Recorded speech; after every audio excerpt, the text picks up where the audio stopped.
Your Honor, before we go live, Oh, I get it. Yes. So.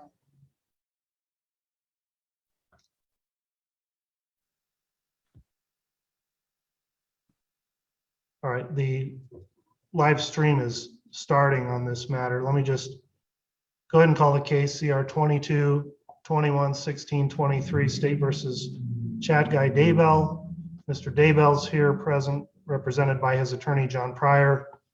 The state's here represented, Mr. Wood, Ms. Smith, Ms. Blake, Ms. Rawlings. I'd also note Mr. Archibald, who is a co-defendant's counsel, is present as well for the hearing. We're conducting this by Zoom. We are recording this on the court's FTR system and the Zoom software. We're also live streaming this on the YouTube channel of the Idaho Supreme Court for this court in order to allow public access for this hearing. We've got two matters on the docket today. One is a scheduling conference. The other is a motion hearing on Mr. Daybell's case. Counsel, before we get started with the scheduling conference, are there any initial matters we need to bring up? Your Honor, the state had intended to ask essentially to speak in chambers or approach. Of course, that's a little bit different on the Zoom hearings, but there are a few issues that we believe need to be discussed off the record prior to moving forward with the motion. Okay, why don't we bring that up at such time as we are ready to start the motion, then we take a break and have a breakout room set up. Are we able to proceed at this time with the scheduling conference? I think we are, Your Honor. I would also indicate, it's my understanding co-counsel Mr. Means is also present. I believe with the scheduling conference, the court's indication has been this is one trial, but I think the state is ready to proceed with the scheduling conference. Okay, thanks, Ms. Blake. And I'll also note, I do see it looks like Mr. Means is appearing telephonically. And with the case currently scheduled for joint trials between the two defendants, I think it is appropriate if counsel for the co-defendant, Ms. Valo Daybell, are present, although the court would note that case continues to be stayed pursuant to Idaho Code 18212, pending restoration of competency of that defendant. So with that in mind, I would like to start off with our scheduling conference. Counsel, I'll start off with the state with proposals on when we can get this case on the trial calendar. Then I'll ask the defense. We've had some discussion about this prior to today. I understand the request, as I learned from previously, was for approximately 8 weeks to be scheduled for the trial. So I'd like to first confirm if that's the proposal on the amount of time being requested, and then let's look at dates when we can get this matter set. So Mr. Wood, why don't I start with you? Is the 8-week time frame still what the state would be requesting to try this matter? I think that's appropriate, Your Honor. Okay. If any of my co-counsel disagrees, that's fine. I think 8 weeks for at least the trial. I don't know if that includes jury, picking a jury or not. Your Honor, can we stop for just a second? For some reason, I'm getting a lot of feedback and I can't mute my YouTube. There we go. We're good. Okay, thanks. If you run into that issue again, just let me know. In terms of setting, I would like it to include, of course, jury selection. I think to be safe, then, Your Honor, we would say 10 weeks. Okay. Mr. Pryor, before we set dates, then what are your thoughts on a 10-week trial setting? Do you think that's too much, not enough, or just right? Judge, I took the liberty of examining what Mr. Wood and Ms. Blake and Ms. Smith have disclosed to me in terms of their witnesses at this point. And I did some planning, and then I coordinated that with the witnesses that I anticipate calling. And there is obviously some significant overlap with those witnesses. I anticipate about a 1 week to pick a jury, and I expect about 7 weeks in terms of testimony to the conclusion of the trial. So I would politely disagree with Mr. Wood, and I think that, quite frankly, a 6-week time frame should be appropriate. All right, I may have missed the math there, Mr. Pryor. I thought you said 1 week for a jury and 7 weeks for. 6 weeks, Judge, total. 6 I'm weeks sorry. total? If I said 7, then I misspoke, and I apologize for that. I think a total of 6 weeks would be sufficient, Judge, total, including selection of jury. Okay. Well, my thought is schedule it out as long as we need, and we can always conclude the trial early and then fill our calendars in as we see that happening. But I'd rather not run out of time and have other settings. As everyone is aware, you all have other caseloads, as the court has another full docket of cases in the 3 counties I cover as well. So my thought is to err on the side of caution. And let me just go back to you, Mr. Wood, after hearing that. Are you still thinking 10 weeks would be a necessary time frame in order to get this tried? Yes, Your Honor, and from the state's perspective, that's built in with caution. Hopefully it doesn't go that long, but just to be safe so that we don't run into other scheduling issues. Okay. Well, based on that, I will set it for 10 weeks. We'll of course do our best to move the trial along and as efficiently as possible and use the time we have. Hopefully it wouldn't take that long, but if it does, again, I'd rather have that schedule set out in advance than run into having to emergency move other hearings because we went over. So with that in mind then, Mr. Wood, what is the state thinking in terms of when you'd be able to be prepared to put your case on and start the trial? Your Honor, the state again is going to take an abundance of precaution approach. What we don't want to do is schedule a trial and then have parties moving to continue it. We'd ask that the trial be set in September of 2023.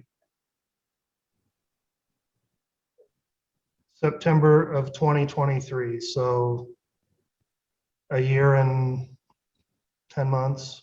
Yes.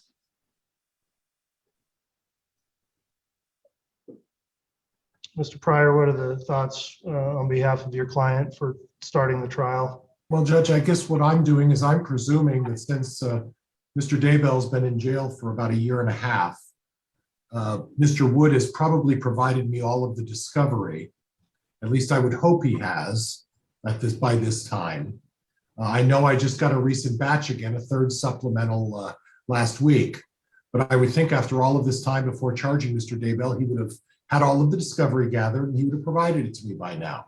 So taking that into consideration and assuming that they're not going to drop any more surprises on me, I have my expert witnesses lined up.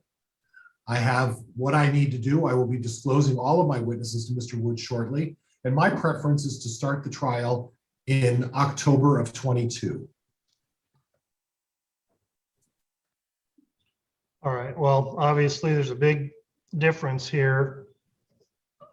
The court also has some duty here to administrate my caseload and manage it in consideration of all parties here in the nature of this case. I did look at a lot of different factors, including the in custody status of the defendant in this case.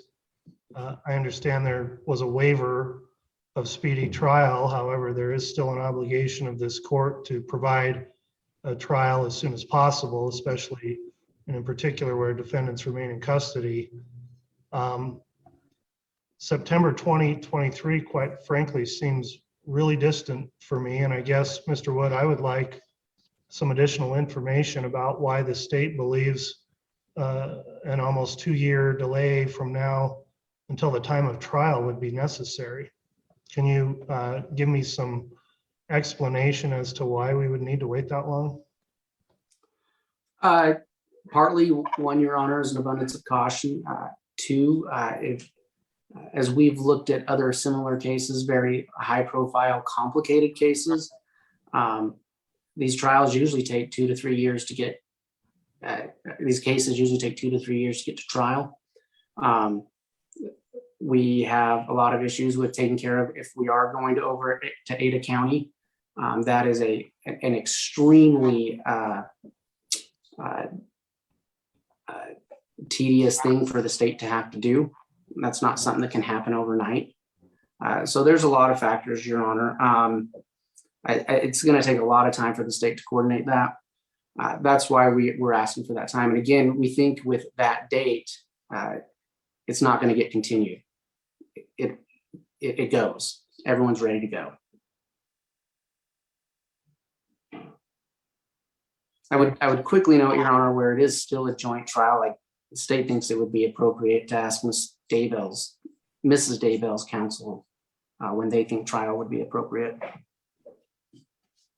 Okay, and I guess I will inquire. However, obviously that's very speculative because no one knows when competency may be established. But Mr. Archibald, do you have any thoughts on when you may be prepared for trial, or other than speculation as to when you may have a competent client? No timeline as to when she may be restored to competency. Those are issues that we can talk about privately. And as far as the trial being set either a year or 2 years from now, it does take some time for mitigation, the process with mitigation specialists and investigators. That process has not started yet because of her incompetency, and whether or not she'll waive her right to speedy trial is still an issue that she cannot decide at this point. And so I think the general timelines, yeah, it does take 2 to 3 years to get a death penalty case to trial, if that's what the state is seeking. And they are complicated cases. And so thinking logistically, Fremont County typically has harsh winters.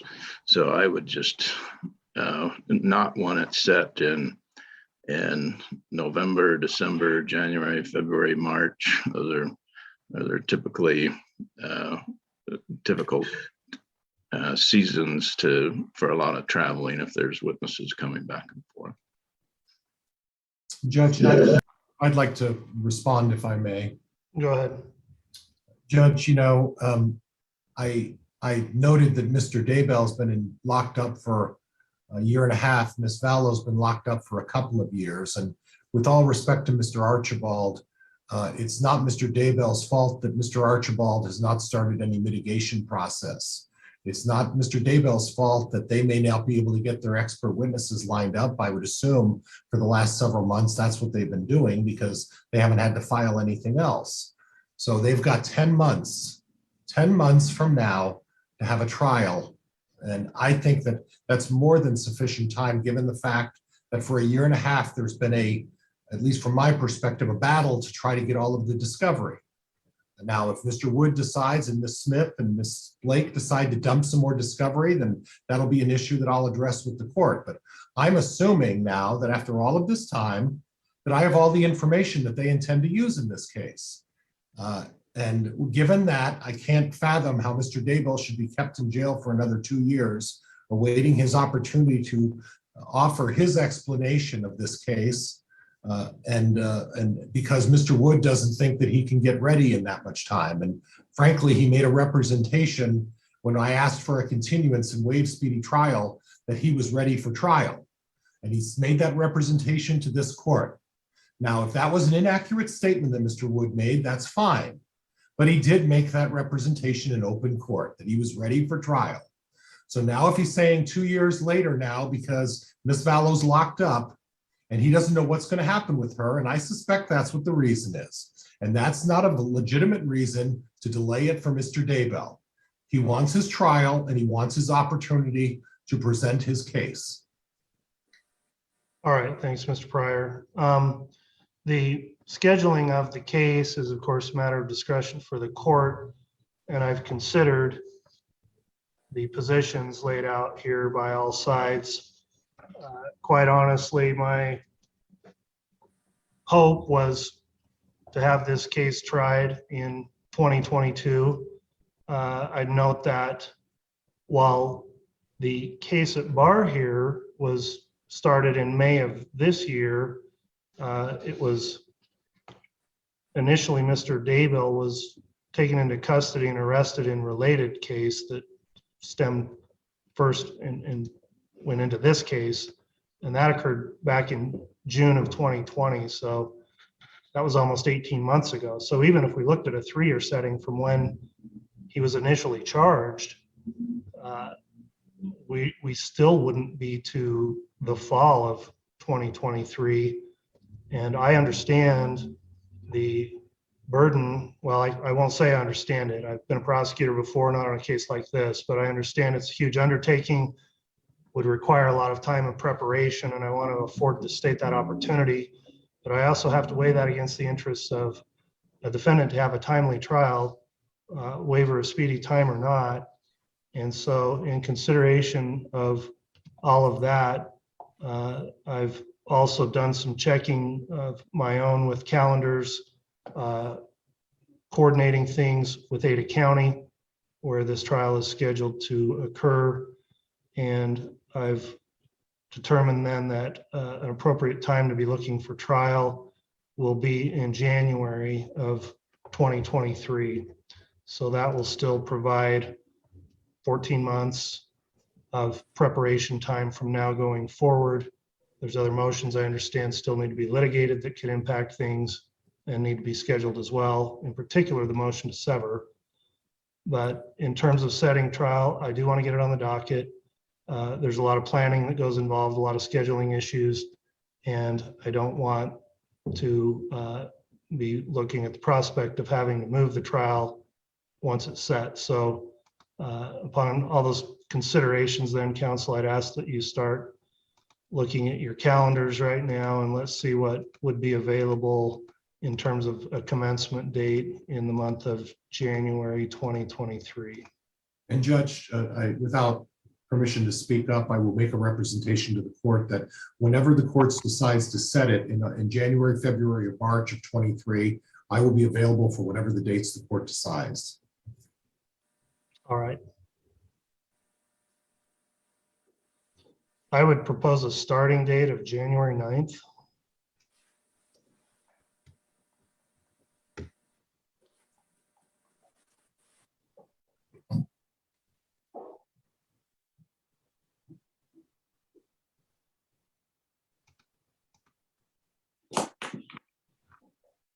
So if we started January 9th,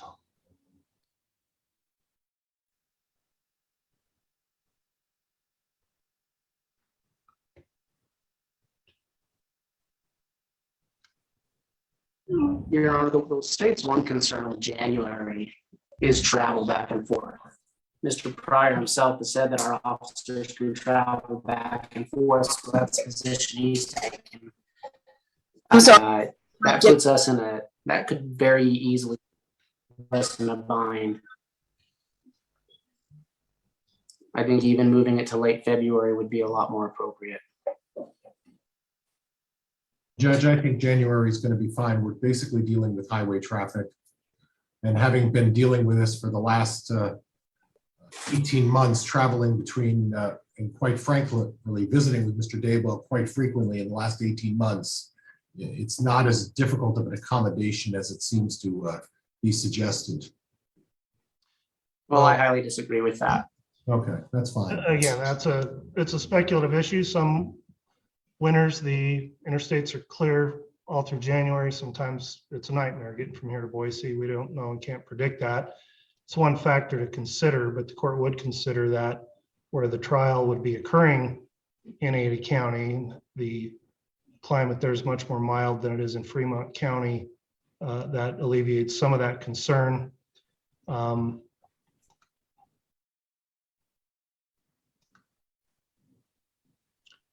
I still would like to consider that start date of January 9th, because then that's going to put us out to, I think it's March.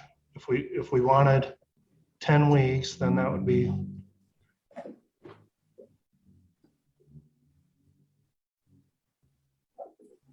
March 17th or March 24th for an end date.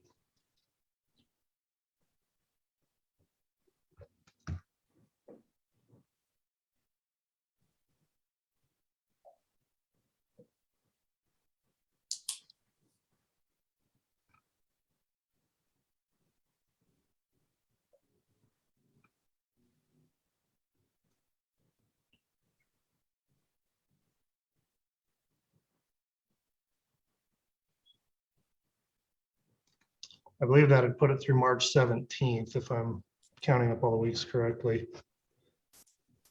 Is there any specific objection besides what's been noted in terms of weather or convenience from that setting March 17th as an end date, January 9th to begin? It's acceptable to the defense of Mr. Daybell, Judge. We will be ready, Your Honor. Okay. Well, I appreciate your input on that, counsel. We'll get a scheduling order to that effect. That scheduling order will contain some deadlines for counsel to pay attention to in terms of discovery cutoff, expert witness disclosures, and other matters that are set in accordance with the Idaho criminal rules. So we'll send out a scheduling order on those dates. And while we're talking about scheduling, I mentioned it a little bit previously, but what potentially has some real impact here is the filed but not yet heard motion to sever. And Mr. Pryor, is there any reason why we can't get that on the calendar as well? We can, Judge, but before we do that, in fact, my preliminary motions as they affect the motion for the sever have already been drafted. I had anticipated filing them, but they were going to be filed before this hearing, so the court knew where we were. But I received a response to my motion that's coming up from Mr. Wood's office the other day, just yesterday, Tuesday. And I had to take an opportunity to review that and do the research on his last minute response to my motion. So as far as the motion to sever, Judge, and I'm not submitting argument counsel, any of the counsel, but under Rule 14, before the motion to sever is heard, there is a requirement that the court can impose on the state to provide me statements that they intend to use in regards to Ms. Vallow and Mr. Daybell, and to give me those statements. And it's addressed on the latter part of Rule 14. I was going to file a motion asking the court as to whether or not you're going to require the state to turn that information over to me prior to hearing the motion to sever. And if the court wants a formal hearing on that, we'd have to set that first and then the motion to sever. And then, Judge, that's the way I'm reading the rule. But I would expect the motion to sever can be heard probably within 30 to 45 days if that's acceptable to the court.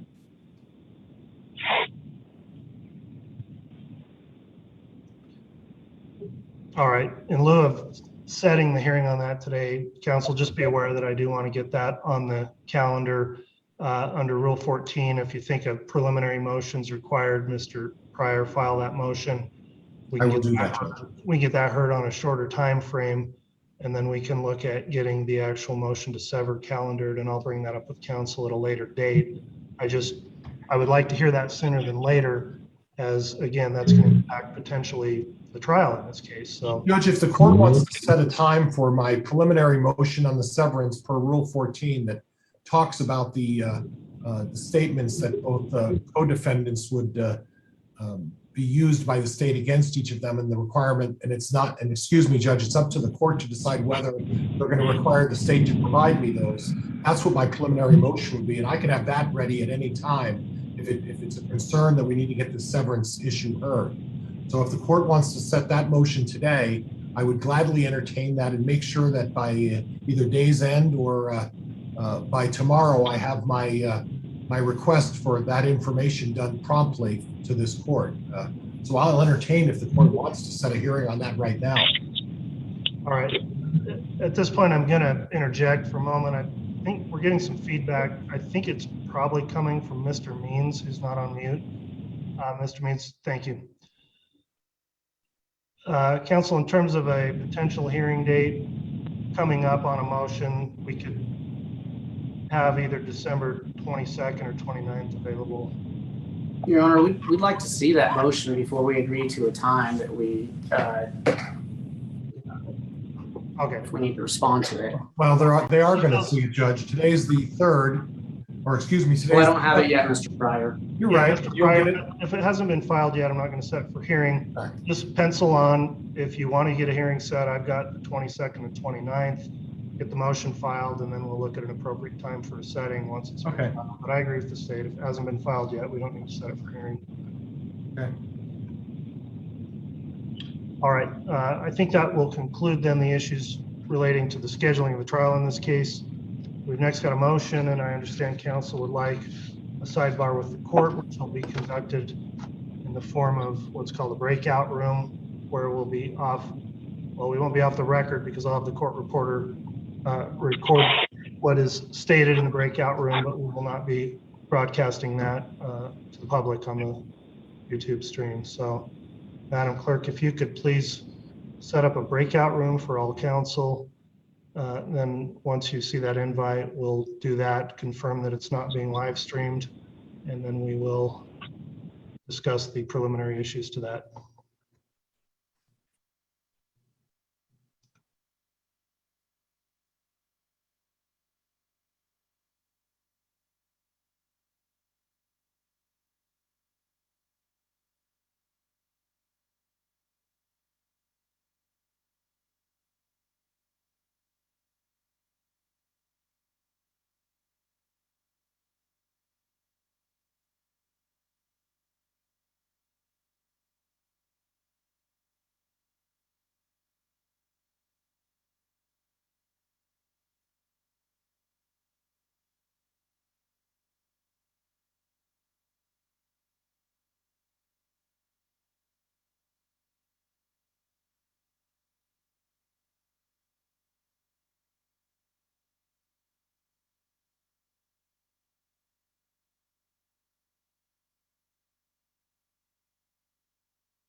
Apparently I got sent to my own breakout room.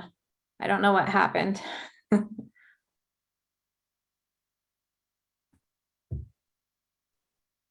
I don't either because it just started putting people in rooms. So I'll move you in there. Okay.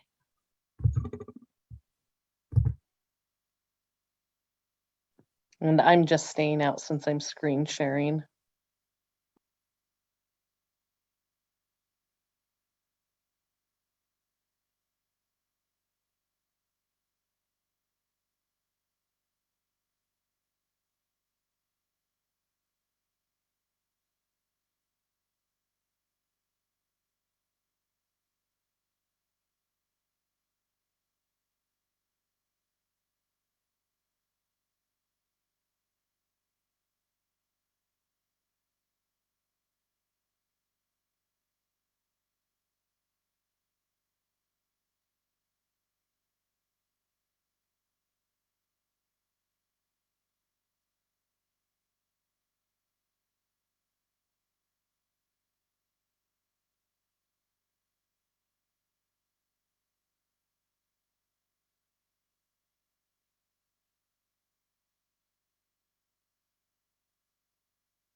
All right, Madam Clerk, are you ready?